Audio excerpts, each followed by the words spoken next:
કેરીના રસિયાઓ માટે સારા સમાચાર। આ વર્ષે વલસાડ જિલ્લાની આંબાવાડીઓમાં ભરપૂર મોર ખીલ્યા છે। ફળોના રાજા ગણાતી કેરીની આ વર્ષે રેકોર્ડ બ્રેક આવક થાય તેવી શક્યતા પણ છે। હાલ આંબામાં મોરની સિઝન શરૂ થઈ ગઈ છે।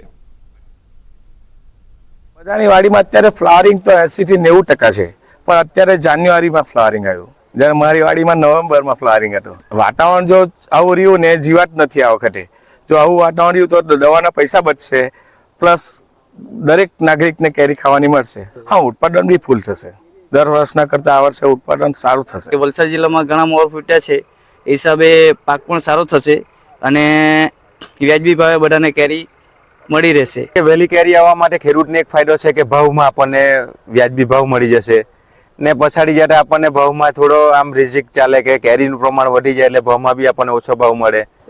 ગયા વખતે જે નુકસાન થયેલું આખા વલસાડની વાત કરીએ કે જિલ્લાની વાત કરીએ કે ગામોની વાત કરીએ, તેનું આ વખતે ભરપાઈ કરી જશે તેવું લાગતું છે। કેરી સિઝન દર વર્ષ કરતાં આ વર્ષ થોડું આગળ ચાલતું છે સિઝનમાં ફૂટમાં, પણ વાતાવરણ ક્યારેક બગડે તો નુકસાન થઈ શકે, બાકી હાલ સુધી તો સારું છે। જે ગયા વર્ષે જે ભાવ ગયેલા એના કરતાં થોડા નીચા ભાવ રહે તો ખાવા માટે બી કામ આવે।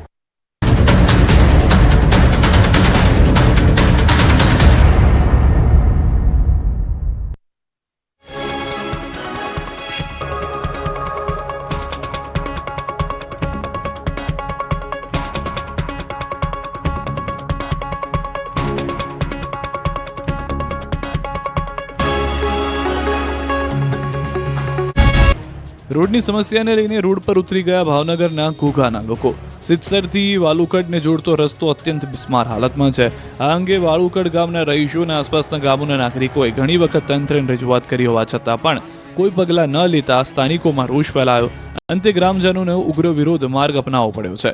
કંટાળીને ખરાબ રસ્તાઓને લઈ સ્થાનિકોએ ચક્કાજામ કરી નોંધાવ્યો હતો વિરોધ। મોટી સંખ્યામાં લોકો એકત્ર થઈને રોડ પર ધરણા કર્યા, રોડ બનાવોના નારા સાથે હલ્લાબોલ કર્યો। બિસ્માર રસ્તાના કારણે ઇમરજન્સી સમયે એમ્બ્યુલન્સ લઈ જવી પણ મુશ્કેલ હોવાનો સ્થાનિકોએ આક્ષેપ કર્યો। વહેલી તકે રોડનું સમારકામ કરાવવા લોકોએ કરી માંગ। તાત્કાલિક રોડની કામગીરી શરૂ ન થાય તો ફરી ચક્કાજામ કરવાની અને હવે આવનારી ગામની ચૂંટણીના બહિષ્કારની લોકોએ ચીમકી આપી। જ્યાં જ્યાં નજર કરો ત્યાં ત્યાં ખાડા જ ખાડા, ક્યાંય નથી દેખાતો રોડ, ગલી ગલીમાં છે ખાડાનું જોર, અને ભાવનગરની જનતા ખાડાથી થઈ રહી છે બોર। ભાવનગર મહાનગરપાલિકાની અણઆવડત અને કોન્ટ્રાક્ટર દ્વારા ગોકળગાયની ગતિએ ચાલતા કામથી ભાવનગર શહેરમાં ખાડાનું સામ્રાજ્ય છવાયું છે। શહેરના મોટાભાગના રોડ પર ગટર સહિતના કામકાજ ચાલી રહ્યું છે, જે કારણે તમામ રોડ પર મસમોટા ખાડા ખોદીને મૂકી દેવાયા છે।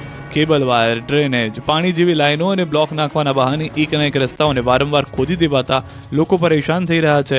રોડના અવિરત ચાલતા કામથી હવે સ્થાનિકો પણ કંટાળ્યા છે। કોર્પોરેશનના વિવિધ વિભાગો વચ્ચે સંકલનના અભાવને કારણે સ્થાનિકોને હેરાનગતિ ભોગવવાનો વારો આવ્યો છે। શહેરમાં નવા રોડ અને રોડ પરના બ્લોક કામે શહેરના રોડનું નખોદ વાળ્યું છે।